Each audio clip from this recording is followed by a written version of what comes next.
அனைத்து தோழமைகளுக்கும் வணக்கம். அதாவது நம்ம ஒரு விஷயத்த சிறப்பாகவும் திட்டமிட்டு எல்லோரும் ரசிக்கும் வகையில பண்ணா அதோட விளைவுகள் என்னவா இருக்கும்? அதுதான் இப்ப நம்ம பார்த்துட்டு இருக்கோம். அதுவும் கடந்த ஒரு வாரமா சமூக வலைத்தளங்கள் எல்லாத்துலயும் அது Facebook ஆகட்டும், Instagram ஆகட்டும், YouTube ஆகட்டும், எங்க பார்த்தாலும் நாம் தமிழரோட மாநாட்ட பத்தி தான் ஒரே பேச்சு. அதாவது இந்த மாநாடுன்னா ஒரு வகையில இத சொல்லி அடிச்ச கில்லி அப்படின்னு தான் சொல்லணும். அதாவது சாட்டை துரைமுருகனா இருக்கட்டும், அல்லது மத்த கட்சி உயர்மட்ட பொறுப்பாளர்களா இருக்கட்டும், எல்லாரும் என்ன சொன்னாங்கன்னா, இப்ப மாநாடுன்னா என்னன்னு நாங்க நடத்தி காமிக்கிறோம். அதுக்கப்புறம் தான் மாநாட்டுக்கான இலக்கணமே எல்லாத்துக்கும் புரியும் அப்படின்னு சொன்னாங்க. சொன்னதோட மட்டும் இல்லாமல், வாய் சொல் மட்டும் இல்லாமல், செயல்படுத்தியும் காமிச்சிருக்காங்க. இதோட விளைவுகள் எந்த அளவுக்கு இருக்கு அப்படின்னா, அதாவது அந்த நான் பெரும்பான்மையானோட அந்த Facebook ஆகட்டும், Instagram ஆகட்டும், YouTube ஆகட்டும், அதோட பின்னூட்டங்கள்லாம் படிக்கும்போது எல்லாமே ரொம்ப உணர்வுபூர்வமா எழுதியிருக்காங்க. நெறைய பேர் என்ன சொல்லியிருக்காங்கன்னா, நாங்க பரம்பரையா திமுக. ஆனா இந்த தடவ நாங்க நாம் தமிழருக்கு தான் என்னோட ஓட்டு அப்படிங்கிறாங்க. இன்னொருத்தர் நான் தீவிர விஜயகாந்த் ரசிகர். ஆனா இந்த தடவ என்னோட ஓட்டு நாம் தமிழருக்கு தான் அப்படின்னு போட்டிருக்காங்க.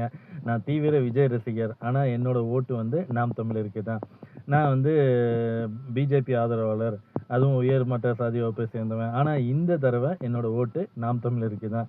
அதாவது இதெல்லாம் படிக்கும்போது அவரோட 8% கிட்டத்தட்ட இந்த மாநாட்டுக்கு அப்புறம் ஒரு 3 மடங்கு உயர்ந்து 24% மாறக்கூடிய வாய்ப்பு இருக்கு அப்படின்னு தான் நினைக்கிறேன்.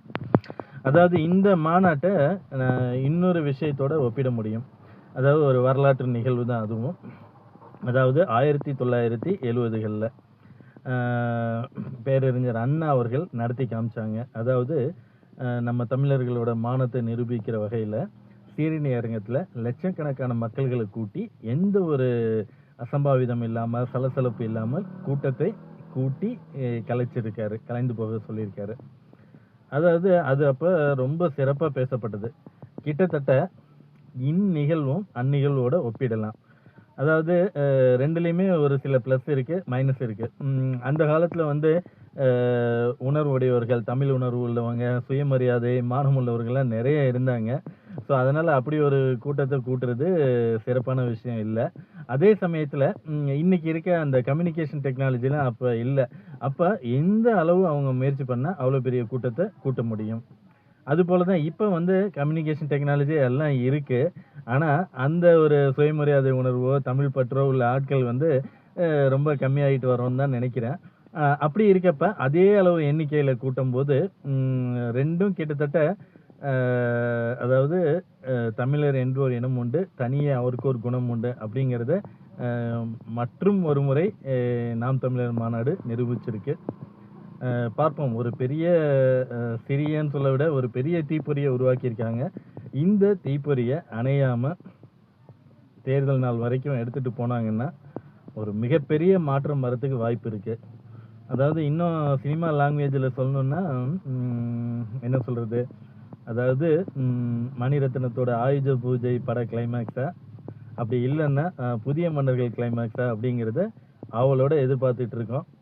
எது நடந்தாலும் அது நமக்கு வெற்றியே.